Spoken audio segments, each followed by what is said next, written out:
হাজার হাজার মানুষ এখানে চক্র আধিকারিক সকাল থেকে এখানে এসে বিকাল থেকে এখানে এসে উপস্থিত হয়ে কিন্তু বারবার ফোন করছেন। আমার 5:30 একটা বিসি ছিল, এর আগে খবর পাইছেন না? এর আগে এর আগে আলিপুরে একটা বিসি হয়েছে, আলিপুরে আমি আসলাম, তারপরে ডিসিতে গেছি।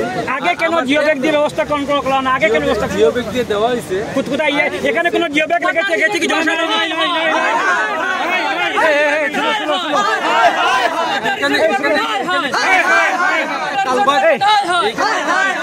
ব্রিজ আছে, ব্রিজ আছে, ব্রিজের এখানে লোকাল যারা আছে দেখো, ব্রিজের যখন পায়ারটা বানাইছে, ব্রিজের পায়ারটা অনেক বড় বানাইছে, ওইখানে ধাক্কা লাগিয়ে ব্রিজের ডাউন স্ট্রিমে এইখানে জিও ব্যাগ কোথায় গিয়েছে জনসাধারণ জানতে চায়। এখানে ইরোশন হয়, আমি আমাদের কইতে দিন না, এখানে ইরোশন হয়। ইরোশন হওয়ার পরে কি হয়েছে, জল যখন খুব স্পিডে যার লঙ্কার জল খুব বাড়ছে, এদিকে কুশিয়ারার জল কম, স্পিডে গিয়া জলটা ইরোশন হইয়া জায়গাটা একদম নিচে। আগে কেন ব্যবস্থা গ্রহণ করা হলো না?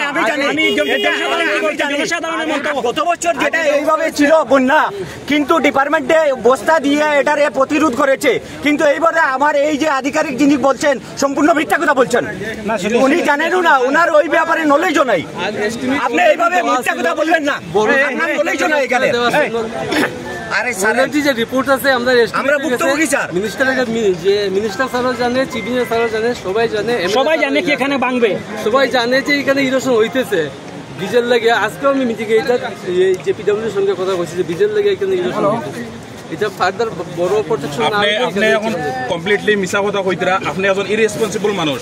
এখানে ঠিক 5টার সময় এই জায়গা ভাঙা হয়েছে, আর এখন 9টা বাজে আপনি এক্স্যাক্টলি 4 ঘন্টা পরে আইয়া পড়ছেন।